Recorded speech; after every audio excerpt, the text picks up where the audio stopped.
સુરતના વેડ રોડ પર 96 લાખ ચોરીનો મામલો છે। જી હા, ચોક બજાર પોલીસે ચોરી કરનાર બંટી બબલીની કરી છે ધરપકડ અને બંને પાસેથી 70 લાખ કરાયા છે કબજે।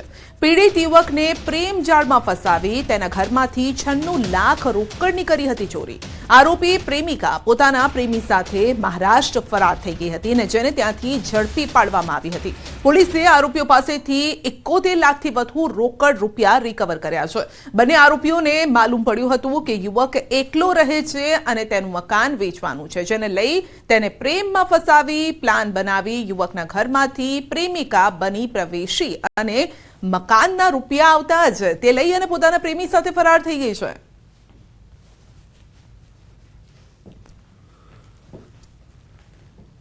હવે એના ઘરવાળાએ છોડી દીધી હતી, તો મારે ઘરે કામ કરવા આવતી હતી અને 1 વર્ષ આ રીતનું ચાલતું હતું। તો વર્ષ દિવસ કેળે મારે મકાન વેચવાનું એમાંથી પૈસા જે આવ્યા ઘરે મૂક્યા તમે તો મને કે હાલો આપણે છોકરાને મૂકી આવીને ટી પહેલાં એને કપડાં ચેન્જ કરવાના બહાને દરવાજો બંધ કર્યો અને એને ખબર હતી કે પૈસા ઘરે આવેલા છે। તો પૈસા એણે એના લવર આરે વાત કરતી છે ખબર નહીં, તો એના લવરને બોલાવી દીધો છે 28 તારીખે।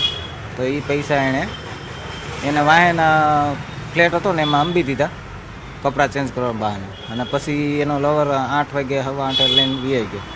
આ છોકરી સાથે તમારા પ્રેમ સંબંધો હતા। કેટલા ટાઈમથી હતો? એ 1 વર્ષ થયા। પોલીસે બંને વ્યક્તિઓ પાસેથી ટોટલ અત્યાર સુધી 70 લાખનો મુદ્દામાલ એટલે રોકડ રકમ રિકવર કરેલ છે।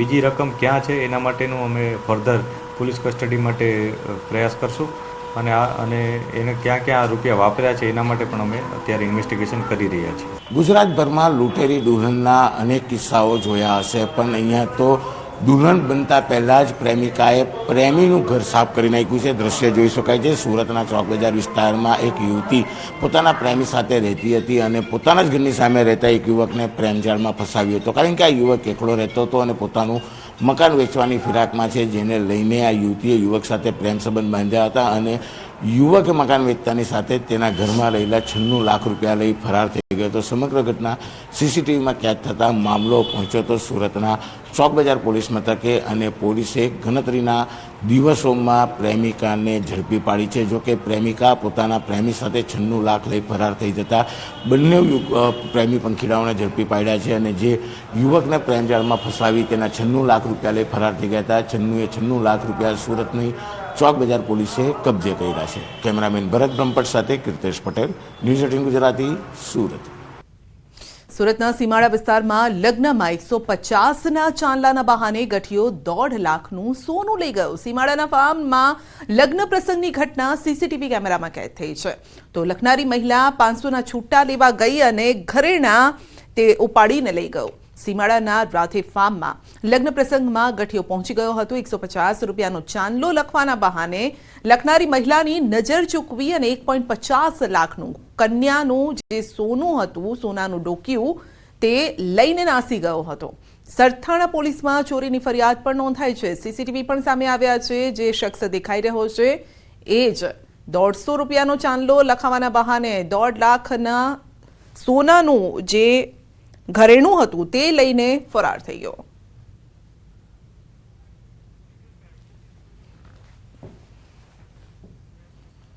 સુરતમાં ઉધના ચીકુવાડી પાસે આવેલ શુભ લક્ષ્મી જ્વેલર્સમાં સોનાની ચેનની ચોરી થઈ છે।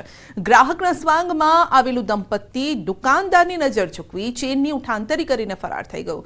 ઘટનાના સીસીટીવી પણ સામે આવ્યા છે અને જેમાં સ્પષ્ટ દેખાઈ રહ્યું છે કે દંપતીએ દુકાનદારની નજર ચૂકવી ચેન ગાયબ કરી લીધી હતી અને પોલીસે સીસીટીવીના આધારે હવે તપાસ હાથ ધરી છે। કોણ છે, શું આ ચોરીની આ પ્રકારની ઘટનાઓ પહેલા પણ બની ચૂકી છે? આ જે દંપતી દેખાઈ રહ્યા છે, શું પહેલા પણ તેમની આ પ્રકારની હિસ્ટ્રી છે કે નહીં ચોરીની, તેની તપાસ ચાલી રહી છે।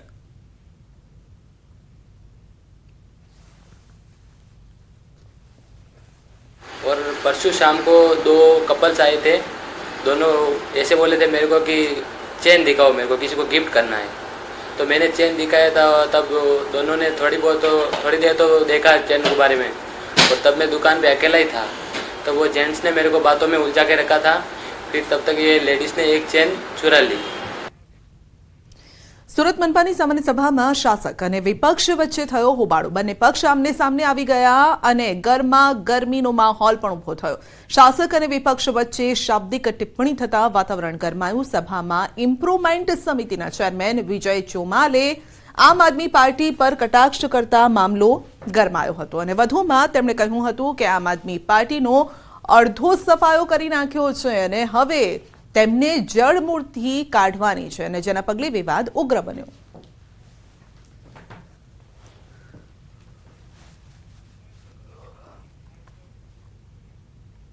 કોર્ટમાં મોબાઈલના ઉપયોગનો વિવાદ પહોંચ્યો છે. હાઈકોર્ટમાં અરજદારની કોર્ટમાં રજૂઆત છે કે કોર્ટને પેપરલેસ બનાવવાના સંકલ્પો વચ્ચે પ્રતિબંધની વાત ગેરવ્યાજબી છે. ડિજિટલ યુગમાં મોબાઈલ આવશ્યકતા હોવાની પણ રજૂઆત છે. કોર્ટ કાર્યવાહીમાં ખલેલ ન પડે એ રીતે મંજૂરી આપવા માટે માંગ કરાઈ છે. હાઈકોર્ટે આ બાબતે હસ્તક્ષેપ કરવો જોઈએ તેવી રજૂઆત છે. હાઈકોર્ટે NCLT સહિતના સંબંધિત પક્ષકારોને નોટિસ પણ ઇસ્યુ કરી છે અને 23 ફેબ્રુઆરી સુધીમાં ખુલાસો કરવા માટે હુકમ કર્યો છે. તો વચગાળાની રાહત મુદ્દે પણ કોર્ટ કરશે જરૂરી હુકમ. એક તરફ તમે કોર્ટને પેપરલેસ બનાવવાની કોશિશ કરો છો અને બીજી તરફ તમે ઇલેક્ટ્રોનિક સાધનોનો ઉપયોગ કરવા નથી દેતા. એ ક્યાંક એ બે વચ્ચે બહુ મોટો અંતર છે. અમુક ટ્રાઇબ્યુનલો, અમુક કોર્ટો જે પહેલાં કરતી હતી, હવે બધાએ એક સમાંતર એક પ્રેક્ટિસ એડોપ્ટ કરી છે કે ડિસ્ટર્બ ના થાય ત્યાં સુધી તમે કોઈ પણ યંત્ર વાપરી શકો. અને ડિસ્ટર્બ એટલે અવાજ ના થવો જોઈએ. હવે કોઈક ન્યાયમૂર્તિ શ્રી અથવા મેમ્બરને એમ લાગતું કે તમે તમારો ફોન જુઓ છો એનાથી મને ડિસ્ટર્બન્સ થાય છે, તો એ કેટલા અંશે એ વ્યાજબી છે. અમદાવાદથી મુસાફરો માટે ચેતવણીરૂપ કિસ્સો સામે આવ્યો છે. સુરતથી અમદાવાદ આવવા માટે નીકળેલ આધેડને બાજુમાં બેસેલા મુસાફરે જ લૂંટી લીધો. શંકાસ્પદ બિસ્કિટ ખવડાવી આધેડને બેભાન કરી દીધા અને ત્યારબાદ આરોપી તેમણે પહેરેલ દાગીના, રોકડ અને 1500 રૂપિયા લઈને ફરાર થઈ ગયો. તબિયત બગડતા ફરિયાદીને તાત્કાલિક નિકોલની ખાનગી હોસ્પિટલ ખસેડાયા. નિકોલ પોલીસે ફરિયાદ નોંધી વધુ તપાસ હાથ ધરી છે.